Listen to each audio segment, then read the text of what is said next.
আমার দেশের রাষ্ট্রে আর্জেন্টিনার পতাকা ওড়ে, আফসোস লাগে ভাই, খ্রিস্টানদের পতাকা আমার দেশে উঠতেছে। ঠিক না জোরে বলুন? ব্রাজিলের পতাকা আমার দেশে কেন? মুসলমানের দেশ খ্রিস্টানদের পতাকা কেন? আপনি জানেন ব্রাজিল কোন দেশ? যেই ব্রাজিলে আযান পর্যন্ত দেওয়া হয় না, যে আর্জেন্টিনাতে, যে আর্জেন্টিনার সাপোর্টার আপনি যুবক, সে আর্জেন্টিনাতে কোরআন তেলাওয়াত করা হয় না।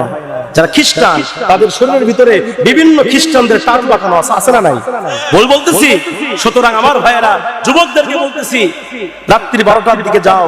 আমরা যখন মাহফিল করে যখন রাত্রিতে যখন স্টেশন দিয়ে আমরা আসি, দেখি ওই ছোট্ট বাচ্চারা সারাদিনে না খাওয়া শরীরে শীতের ভিতরে কনকন করে কাঁপতেছে আর সেখানে ঘুমায় আছে।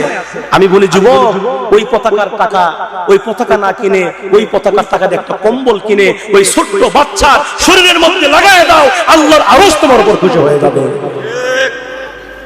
এই জন্য আমার ভাইয়েরা, আমরা কি অনুসরণ করব মেসিকে নাকি নেইমারকে নাকি রসুলকে? রসুল বলেছেন, এই পৃথিবীতে যার সঙ্গে তোমার ভালোবাসা হবে, যার সঙ্গে মহব্বত হবে, তার সঙ্গে হাসন নাচর হবে। ঠিক কিনা ধরে কোন? এক সাহাবী রসুলকে এসে প্রশ্ন করতেছি, ইয়া রাসূলুল্লাহ, আপনি বলেন তো কিয়ামত কবে হবে? কি বলতেছে? কিয়ামত কবে হবে? রসুল বলছে, সাহাবী রে, এতবার প্রশ্ন কর কিয়ামত কবে হবে, তো তুমি বলো তুমি কিয়ামতের জন্য কি প্রস্তুতি গ্রহণ করেছো? সাহাবী বললেন, ইয়া রাসূলুল্লাহ, আমি কিয়ামতের জন্য বেশি বেশি নফল নামাজও পড়ি না, আমি কিয়ামতের জন্য বেশি বেশি নফল রোজাও রাখি না, আমি কিয়ামতের জন্য বেশি বেশি নফল দান সদ্দাও করি না, কিন্তু ইয়া রাসূলুল্লাহ, আমি আমার জীবনের চাইতে আল্লাহ এবং তার রাসূলকে বেশি ভালোবাসি। রাসূল বললেন, সাহাবী রে, এই পৃথিবীতে তুমি যাকে বেশি ভালোবাসবে, কিয়ামতের দিন তার সাথে হাসন নাসর হবে। সিদ্ধান্ত আপনার, আপনি তাকে অনুসরণ করবেন। কথা বুঝতে পেরেছেন? এই খ্রিস্টানদেরকে অনুসরণ করতেছেন। বাংলাদেশে গত কয়েক বছর আগে মেসিকে প্রশ্ন করা হয়েছিল যে আপনার তো বিশাল ভক্ত বাংলাদেশে আছে, বিশাল ভক্ত, পুরো দেশ জুড়ে আপনার ভক্ত, তো এই বাংলাদেশ সম্পর্কে কিছু বলেন। বাংলাদেশ কি কি করছে? মানে বাংলাদেশ গোটা বিশ্বের মানচিত্রে এত ছোট, যেই বাংলাদেশকে চিনেই না সেই বাংলাদেশের মুসলমান হুজুগা বাঙালি। কথা কোন ঠিক কিনা? এই জন্য আমি বলতে চাই, যেহেতু সামনে 20 তারিখটা খেলা আছে, যুবকরা সতর্ক হয়ে যাও। এই খেলা নিয়ে এত মাতামাতি করার কিছু লাভ আছে নাকি? আর্জেন্টিনা জিতলেও লাভ নাই, ব্রাজিল হেরলেও লাভ নাই, আছে নাকি? কি লাভ? আমার কি লাভ? কি লাভ বলেন? লাভ আছে আপনার? সুতরাং হারা জিতা ওদের সাথে আমাদের কোনো সম্পর্ক নাই আমার ভাই। এই জন্য আসুন আমরা কোরআনের দিকে আসবো। আমরা দুনিয়াতে আসি, এই দুনিয়াতে কিন্তু বেশি দিন থাকতে আসি নাই, আসছি নাকি? আল্লাহ পাক সুন্দর করে বলেন, কাইফা তাকফুরুনা বিল্লাহি ওয়া কুনতুম আমওয়াতান ফাআহয়াকুম সুম্মা ইউমীতুকুম সুম্মা ইউহয়ীকুম সুম্মা ইলাইহি তুরজাউন। আল্লাহ বলেন, দুনিয়ার মানুষরা, কাইফা তাকফুরুনা বিল্লাহ, কিভাবে তোমরা আমি আল্লাহকে অস্বীকার করো, কিভাবে আমি আল্লাহকে তোমরা ভুলে যাও। ওয়াকুনতুম আমওয়াতান, অথচ তোমরা কিন্তু এক সময় মরা ছিলে। কি ছিলাম আমরা? আমরা কিন্তু এক সময় মৃত ছিলাম। আল্লাহ বলেন, ফাআহয়াকুম, সেখান থেকে আমি আল্লাহ তোমাদেরকে জীবিত করেছি।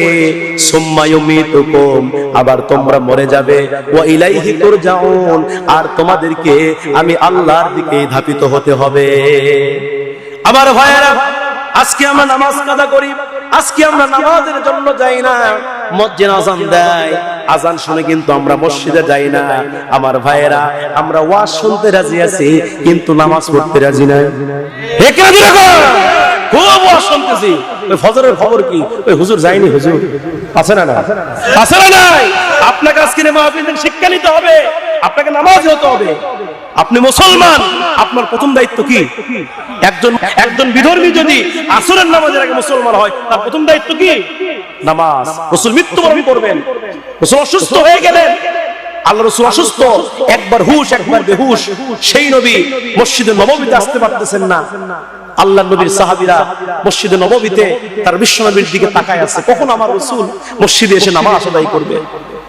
অনেকক্ষণ হয়ে গেল, আমার রাসূল মসজিদে নববীতে আসে না। সাহাবীরা বললেন, হে আবু বকর, রাসূল অসুস্থ হয়ে গেছে, রাসূল হয়তো আর আমাদের মাঝে কখনো ইমামতি করতে পারবে না। আবু বকর, তুমি হচ্ছে সবচেয়ে বড় সাহাবী, আজকে তোমার ইমামতিতে আজকে জামাত শুরু করে দাও। হযরত আবু বকর রাসূল না আসা দেখে আবু বকর সিদ্দিক রাসূলের জায়নামাজে দাঁড়িয়ে গেলেন। আর আল্লাহ রাসূল সাহাবীরা যখন নামাজ পড়তেছিলেন, আল্লাহ রাসূল তখন আয়েশাকে বললেন, আয়েশা আমার এই শরীরটা একটু আলগা করে ধরো, আমি একটু নামাজের দৃশ্য দেখতে চাই। সুবহানাল্লাহ। আমার ভাইয়েরা খেয়াল করবেন, আল্লাহ রাসূল বললেন, আয়েশা রে আমার একটু হুজরাখানা থেকে একটু দেখাও, আমি সাহাবীদের নামাজের দৃশ্য একটু দেখব। আল্লাহর নবীকে একটু আলগা করা হলো। আল্লাহর নবী তিনি দেখতেছে আমার আবু বকরের ইমামতিতে সমস্ত সাহাবীরা জামাতে নামাজ আদায় করতেছে। এই দৃশ্য দেখার পরে আমার রাসূলের চোখ থেকে পানি বের হচ্ছিল। আল্লাহর নবী অঝর নয়নে চোখ থেকে পানি বের হচ্ছিল। আয়েশা চোখের পানিগুলা মুছায়া দেয় আর বলে, ইয়া রাসূলুল্লাহ আপনি কেন কান্না করতেছেন, আপনার কি কষ্ট হচ্ছে নাকি? হযরত বিশ্বনবী বলে, আয়েশা রে এটা আমার কষ্টের কান্না নয়, এটা আমার তৃপ্তির কান্না। আয়েশা তুমি জানো না, এই নামাজকে প্রতিষ্ঠা করতে গিয়া, এই নামাজকে এই জামাতকে প্রতিষ্ঠা করতে গিয়া তায়েববাসীরা আমারে পাথর মেরেছে। আয়েশা তুমি জানো না, এই জামাতকে প্রতিষ্ঠা করতে গিয়া উহুদের প্রান্তরে আমার দন্দান শহীদ হয়ে গেছে। আয়েশা রে আমি বড় খুশি হয়ে গেছি, আমার উম্মতেরা যেন কিয়ামত পর্যন্ত এইভাবে জামাতে নামাজ পড়ে।